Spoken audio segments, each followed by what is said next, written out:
Montana Territory.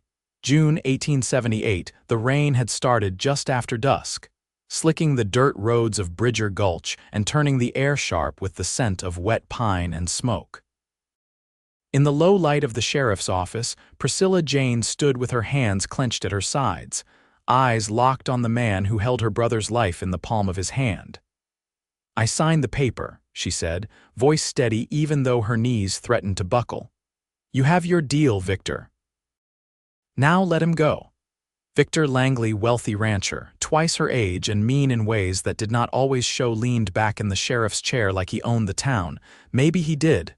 "You'll marry me tomorrow," he said, voice smug. "Then your brother walks." Not before. Priscilla's brother, Riley, no more than 17, sat in the jail cell behind her, his face bruised but his eyes alive with guilt. He had been caught trying to steal a horse from Langley's stable because he owed money to the wrong men, and they were not the kind who waited long. She knew why he had done it, knew he had been trying to protect her. But now it was her turn. She had no parents left to speak for her, no neighbors who dared cross Langley. Just the dress she wore, the land her mother died on, and the promise of a wedding that would bind her to a man who saw her as property. Outside, thunder grumbled low across the mountains. She stepped out into the rain. That was when she saw him. A tall man in a wide-brimmed hat, coat soaked through, dismounting a tired-looking sorrel at the hitching post outside the saloon. He moved like someone who had been riding a long time, slow and watchful, with a calm that made her stop. He glanced up and their eyes met. Something shifted. He nodded once in greeting, polite but distant. She turned away, cheeks flushed. It was foolish to let herself linger on a stranger. She had a wedding to prepare for and a brother to save. Yates Kincaid had been riding north for 3 weeks. No destination, just the need to keep moving.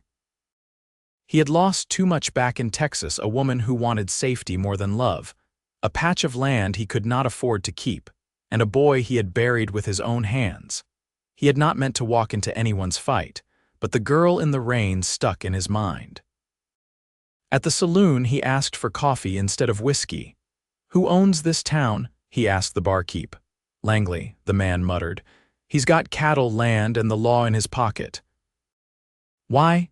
Yates looked out the window, saw the girl no older than 22 walking toward a worn farmhouse at the edge of town, wet skirts clinging to her legs. "No reason," he said, but there was. Something about her face, proud, afraid, stubborn, had settled in his chest. The wedding was set for dawn. Priscilla braided her hair by lamplight, each tug sharp with regret. She wore her mother's gown, clean but faded. No one would walk her down the aisle. There would be no music, just Langley, the preacher he had paid, and the man with the key to Riley's cell. She walked toward the chapel with her chin high. Yates was already there, leaning against the side wall like he had all the time in the world. "You do not look happy," he said. She halted. "I am marrying a man to keep my brother alive." "What should I look like?" He looked at her, really looked, then tipped his hat back. "What if I could get him out?" Her laugh was bitter. "You, a stranger passing through." Yates looked down the street toward the jail. "I have done worse for less." She stared at him. "Why would you help me?" He met her eyes. "Because you should not have to make that kind of choice." They waited until dusk. Langley had no reason to suspect a thing. He thought her trapped, and she had played her part well. Yates worked fast. He knew locks. He knew how to move quiet. He had done things in the war he did not speak of. By the time Langley's men noticed the cell was empty, Yates, Priscilla, and Riley were already 2 miles out, riding hard into the hills. They camped by a creek that night. Riley slept first, curled up with a blanket and the weight of shame buried under exhaustion. Priscilla sat across the fire from Yates, knees drawn up. "I do not know how to thank you," she said. "Do not," Yates replied. "Just keep riding, we are not safe yet." She nodded, then hesitated. "You said you have done worse for less. What did you mean?" He looked into the fire. "I buried my son last year. He was 5. Fever took him. After that, I could not stay. I got on my horse and kept moving." Her throat tightened. "And your wife," she left before that. "Could not live with the sorrow." Priscilla reached over and placed her hand on his. He did not pull away. They kept moving for days, crossing into Wyoming territory by the end of the week. They slept under stars, shared food and quiet, and somewhere in the still of the nights, something shifted between them. One evening, after Riley had gone to gather firewood, Yates caught Priscilla watching him. "What is it?" he asked. I feel safe with you," she said, voice soft. He looked at her, not smiling, not moving. "That is a dangerous thing to say out here." "I know," she said, "but it is true." He reached across and tucked a strand of hair behind her ear. His hand lingered, then dropped. "I will not ever make you feel trapped," he said. "I believe you." By the third week, they had found work at a small cattle station outside Buffalo, Wyoming. The owner was old and kind, needed hands, and asked no questions. Riley worked the stables. Yates helped with branding.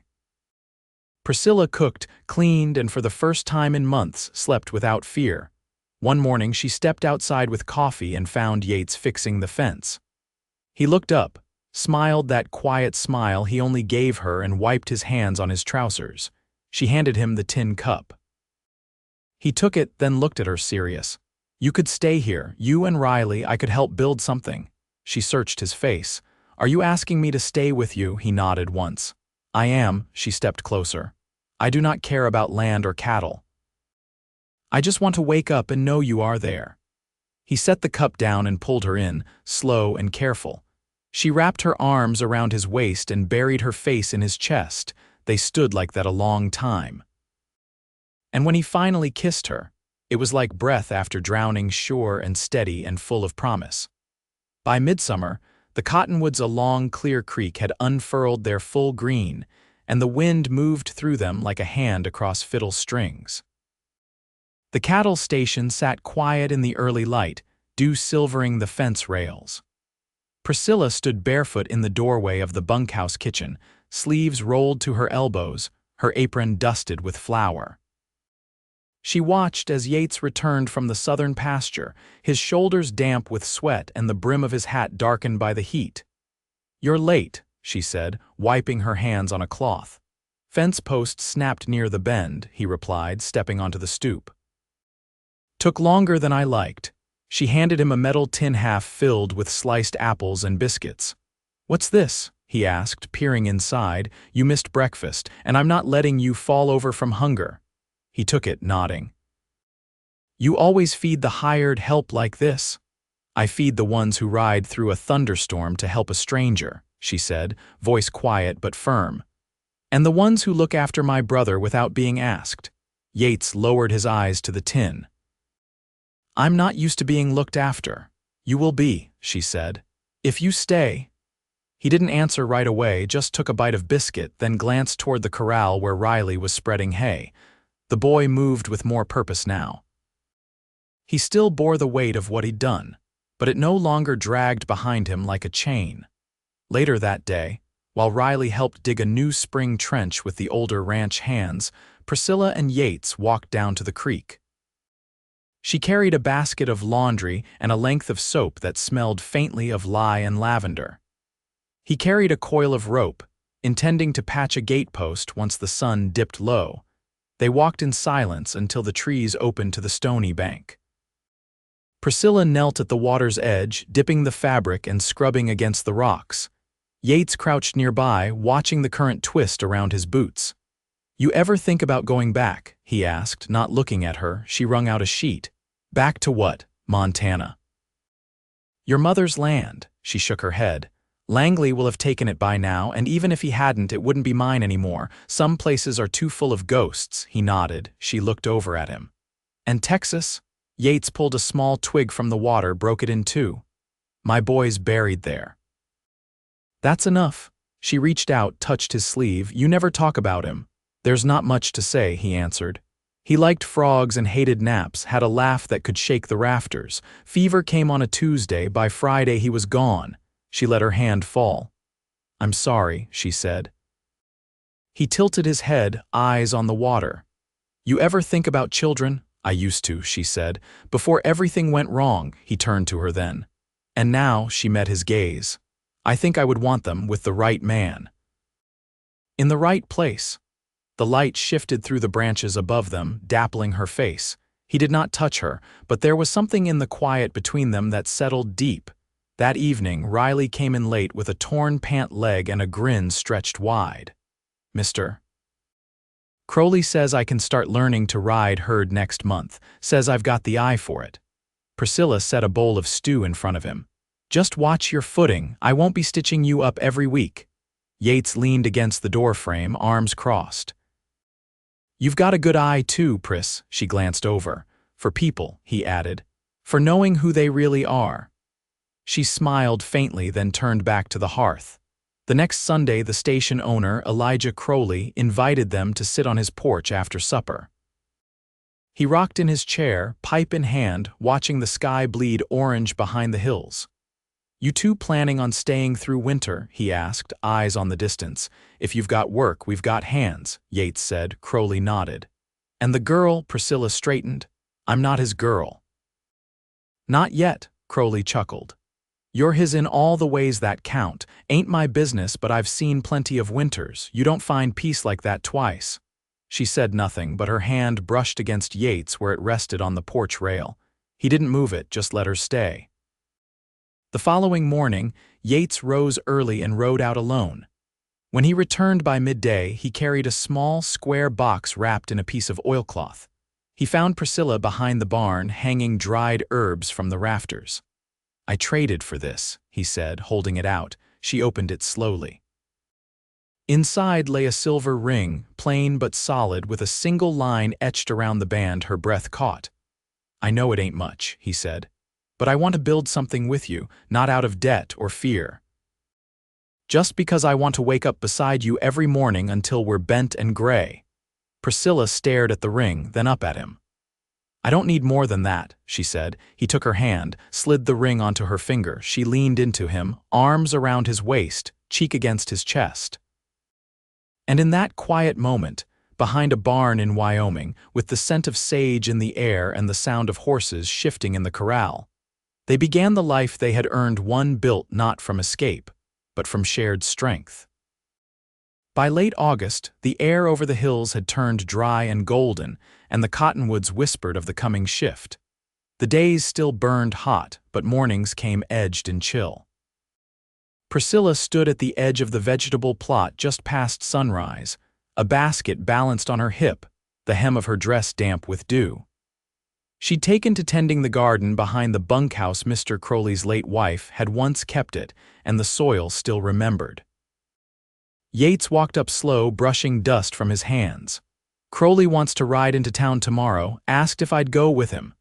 She set the basket down, brushing a beet leaf from her skirt. "What for?" "Wires in from Cheyenne. He's expecting a shipment. Wants someone to keep an eye while he sorts it." She straightened, wiping her palms on her apron. "Will you be gone long?" "Just the day, maybe back before supper if the trail's clear." She nodded, then hesitated. "You think it's safe going that close?" He met her gaze. "That far north?" Langley's reach didn't stretch past the Bighorns, and even if it did, he wouldn't be expecting us to live so quiet. Priscilla looked past him at the ridgeline. "Still. Ride with your eyes open." "I always do."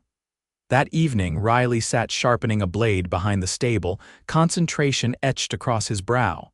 He'd grown leaner, stronger since they first arrived. His shoulders had squared and his voice had settled into something closer to a man's. Priscilla watched him from the porch, a bowl of beans resting in her lap. "When you ride with the herd next week, keep to the middle," she told him. "Don't try to prove anything." He didn't look up. "I can handle myself." "I know. But you don't have to carry it all alone." He set the blade down and exhaled through his nose. "You think I don't remember what I did? I think you don't know how to forgive yourself." Riley wiped the knife clean. "Yates doesn't say much about it, but I see how he looks at me. Like he's waiting to see if I'll mess up again." "He looks at you like you matter," she said. "That's different." The boy fell quiet and the crickets rose in the grass. Yates returned from town with a new saddle blanket and a tin of nails.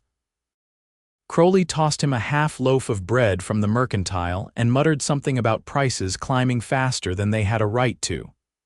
Yates handed Priscilla a folded scrap of paper. "What's this?" she asked, brow raised.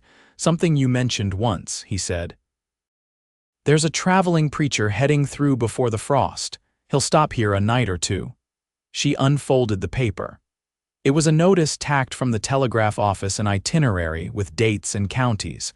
Her fingers trembled slightly as she held it. You're asking me to marry you proper.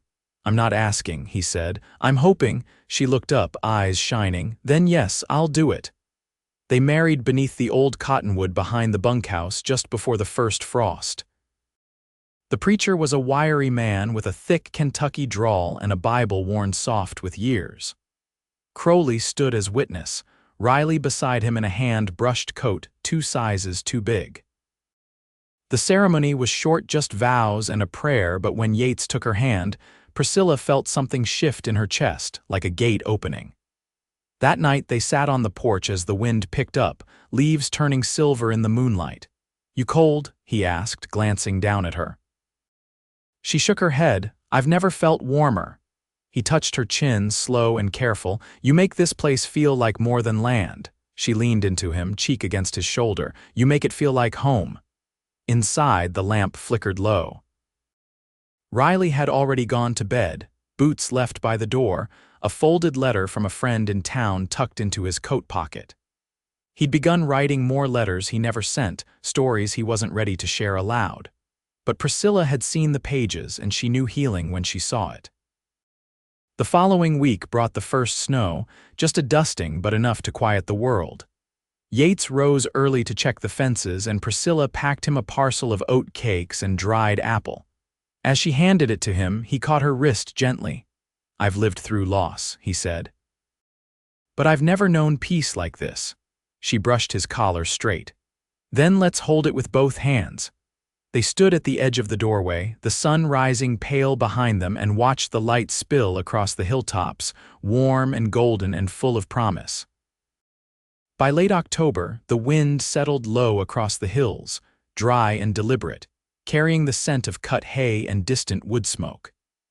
The last of the cattle had been brought in from the high meadows, and the ranch moved slower now, like a creature settling in for rest after long labor. Priscilla stood in the loft above the tack room, sorting through the trunks left behind by Mrs. Crowley. The boards creaked beneath her feet, and dust swirled faintly with every shift of fabric. She wasn't looking for anything in particular, only letting her hands pass over remnants of another woman's life, lace collars yellowed with time, a spool of faded blue thread, a pair of gloves worn soft at the palms. She held the gloves for a long moment, then folded them gently into the bottom of the trunk.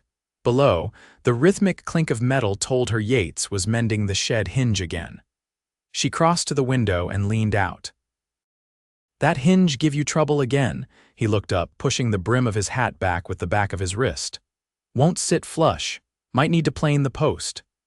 She watched the way his hands moved, sure, quiet, and the way his mouth turned slightly down when he concentrated. You want help? He considered her. You ever use a draw knife? No, she said, but I learn fast. He grinned, not with amusement, but with the quiet kind of pride that came from believing in someone. Then come on down.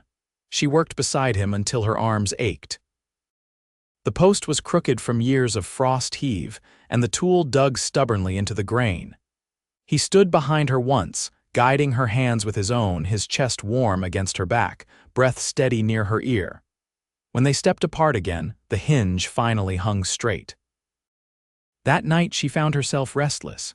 She stepped outside alone, shawl wrapped over her shoulders, and walked the edge of the field where the frost clung in silver webs to the tall grass. The moon was low, and the sky clear, stars close enough to touch.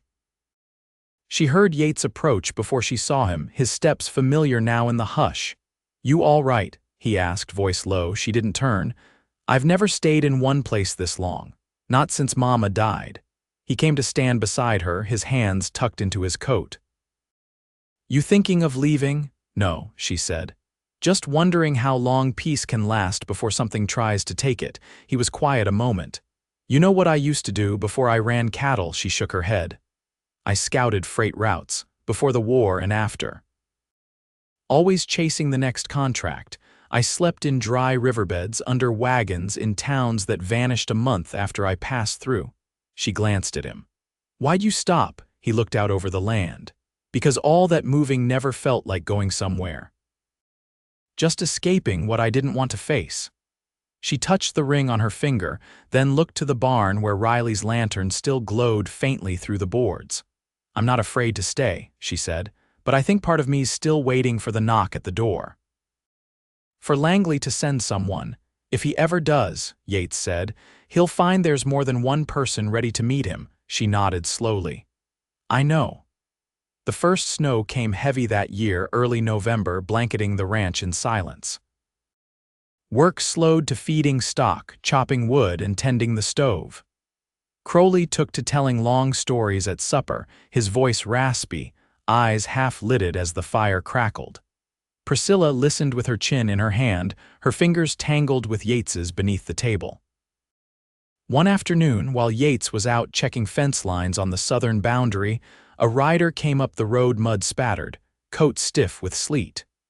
Riley met him at the gate, eyeing the stranger's rifle and the brand on his saddle. Priscilla stepped out of the house and saw the man hand Riley a folded scrap of paper. She crossed the yard before her brother could speak. He passed it to her without a word. The handwriting was spare, exact. Langley's name was nowhere on it, but the message was clear. Someone was looking for a girl who vanished before a wedding.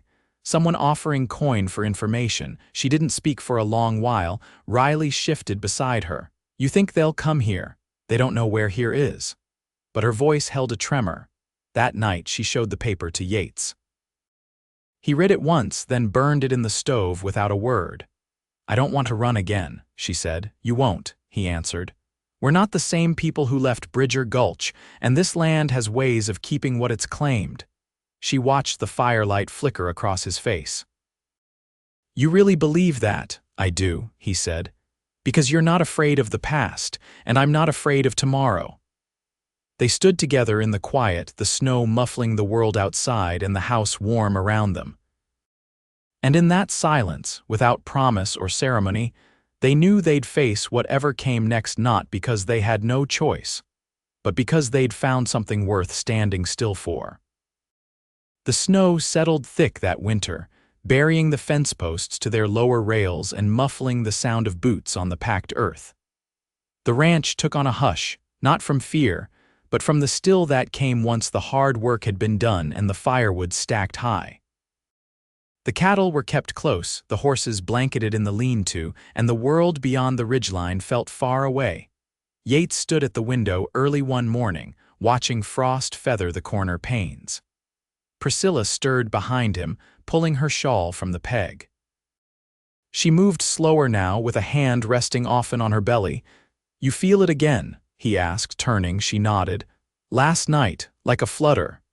He came to her, placed a hand gently where hers had been. Strong, stronger than yesterday.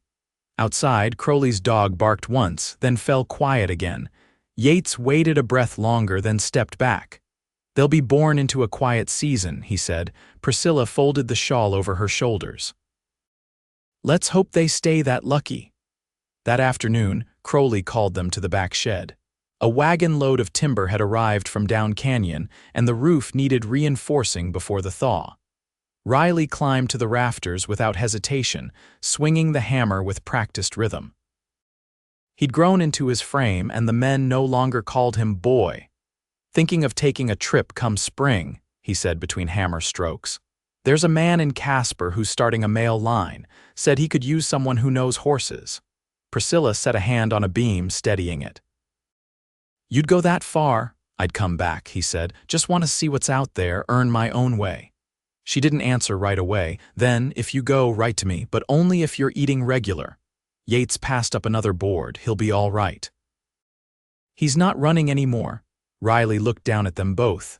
I'm not leaving, just stepping out a little. By mid-February, the child began to shift often, and Priscilla took to sitting near the hearth with her hands folded over her stomach, eyes watching the fire, mind elsewhere. Yates often joined her in the evenings, whittling pieces of pine into smooth shapes, a small horse, a spoon, the start of a cradle rail, One night, as the wind rattled soft against the shutters, she said, "You ever think about giving him your name?" He didn't look up. "You want that? I want them to know who they come from, what steadiness feels like." He set the carving down. "Then they'll have it." They kept to themselves as winter faded. No word came from Bridger Gulch, no riders, no messages, just the clean silence of mountains keeping their own. At night they lay side by side, the lamp low, her breath soft against his neck. "You ever regret not going further?" she asked once. He traced a slow line along her shoulder. "I went far enough to find you. When the thaw came at last, it came all at once." The creek spilled its banks for 2 days, and the ice broke in sheets against the rocks. Priscilla's labor began just after dusk during the first warm rain, and Yates did not leave her side. The midwife from the neighboring ranch arrived just in time, boots soaked through, eyes sharp. By dawn, the cries of a newborn cut through the morning hush. "It's a girl," the midwife said, wrapping the child in a quilt Priscilla had stitched from old shirts. Yates sat beside the bed, his fingers wrapped around Priscilla's, his eyes wet.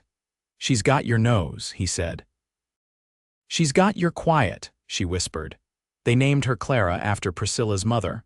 Riley returned that spring taller with dust on his boots and a letter for Priscilla folded in his coat. He held the baby with startled gentleness, then passed her back quickly, as if afraid she'd disappear. "She's got lungs," he said. "She'll need them," Priscilla answered. That summer, Crowley handed them a deed, 5 acres and the bunkhouse, in exchange for work done and promises kept. Yates took it without a word, but his hands trembled slightly when he passed it to Priscilla. She pressed it flat on the table, then looked at him. "This is ours now," he kissed her forehead. "It always was." They built a pen for chickens, planted corn, and added a lean-to for wood. Clara grew fast, her eyes wide and watchful, her cries turning to coos and her grip strong around her father's finger. The world beyond the hills quieted, and no more riders came asking questions. One evening, as the sun dipped low behind the barn, Priscilla stood beside the gate, Clara on her hip.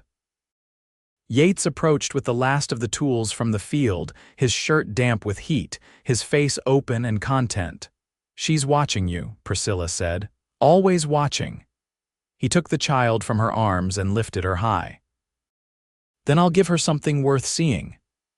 They walked back to the house together, the scent of bread warming the air, the soft murmur of the creek nearby. Behind them, the past lay buried beneath snow and silence, and ahead stretched only the clean, hard days of a life they'd built with their own hands. And when night came, it came gently, folding around them like a promise kept.